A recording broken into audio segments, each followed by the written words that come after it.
দিনটা আমার কাছে খুবই স্পেশাল ছিল। একদিকে পহেলা বৈশাখ আর একদিকে ৫ বছর পরে পরিবার নিয়ে পহেলা বৈশাখ উপলক্ষে খাওয়া দাওয়া করতে। তো পহেলা বৈশাখ পালন করার কিচ্ছু নেই, ঘটা করে পরিবারের সঙ্গে প্রতিদিন খাওয়া উঠা বসা, যদি একসঙ্গে খাওয়া যায় সেটাকে প্রতিদিন পহেলা বৈশাখ মনে করলেই হবে, বা বছরের প্রথম দিন বা স্পেশাল একটা দিন হইলেই হয়েছে।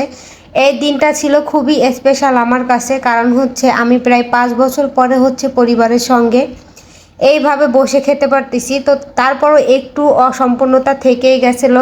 আমার ভাইয়া ছিল না, বড় আপা ছিল না, বড় আপার ছেলে মেয়ে কেউই ছিল না। তো এই যে নিজের হাতে রান্না করলাম পহেলা বৈশাখ উপলক্ষে। যখন পহেলা বৈশাখ ছিল ওই দিনটা কিন্তু আমি গাড়িতেই ছিলাম। তো গাড়ি থেকে একদম সোজা চলে গেছিলাম আমার আপাদের বাসায়। ওইখান থেকে বাড়িতে এসে নিজের হাতে বাজার করেছি ইলিশ মাছ, যা যা সেটা তো আপনাদের সঙ্গে শেয়ারই করে ফেলছি। তো এইখানে হচ্ছে ইলিশ মাছ, বেগুন ভাজা, আলু ভাজা, তারপর হচ্ছে আলু ভর্তা, আরও ২-৩ পদের ভর্তা ছিল।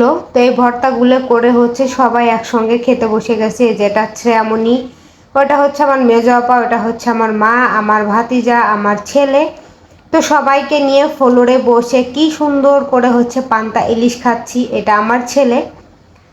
তো পরিবারের সব সদস্য যদি একসঙ্গে বসে মিলে ঝিলে খাওয়া যায়, সেখানে পান্তা ভাত আর লবণ ভাত, প্রত্যেকটা ভাতই কিন্তু স্পেশালি মনে হয়।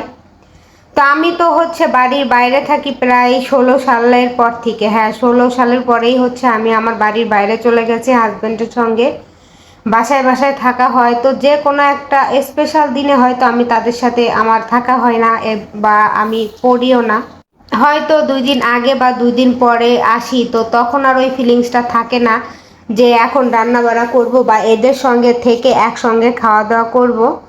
তো এই যে হচ্ছে এইবার আমি চিন্তা করলাম যে একসঙ্গে বসে খাই। তো এর মধ্যে আমার আম্মু বলতেছিল যে, মানে আমার আপা এরা বলতেছিল যে পহেলা বৈশাখ চলে গেছে, এখন কিসের খাবার। আমি বললাম যে পহেলা বৈশাখ প্রথম থেকে শেষ পর্যন্ত প্রত্যেকটা দিনই আমার কাছে পহেলা বৈশাখ, যেহেতু পরিবার নিয়ে একসঙ্গে খাওয়া দাওয়া করব।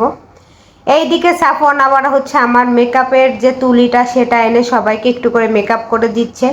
এইদিকে আমার বাবাকে হচ্ছে টেবিলে বসতে দিয়েছি। আমার বাবা তো আর নিচে বসে খাইতে পারবে না, একটু মোটা মানুষ। তো আর আমরা সবাই হচ্ছে ফ্লোরে বসে একদম শান্তি করে তৃপ্তি করে খাচ্ছি। ওরা আমি তো বেশিই খাচ্ছি। আমি যখনই বাড়ি আসি, বাড়ি আসার পরে খাইতে খাইতে আমার ২-৪ কেজি ওজন অটোমেটিক বেড়ে যায়। তো ওজন বেড়ে গেলে আমি আবার বাসায় গিয়ে ডায়েট ফায়েট শুরু করে দিই। আর একজন খেতে খেতে ক্লান্ত হয়ে গেছে, এটা হচ্ছে আমার ভাগ্নি, মেজো আপার মেয়ে। তো সে খেতে খেতে যখন ক্লান্ত হয়ে গেছে, এর পাতের ওর পাতের মাছ প্রায় ৪-৫টা তার খাওয়া হয়ে গেছে। তো ভিডিওটা এই পর্যন্তই। ভালো লাগলে অবশ্যই লাইক কমেন্ট শেয়ার করবেন। পরিবার নিয়ে পহেলা বৈশাখ পালন করলাম ৫ বছর পরে, সেটা আপনাদের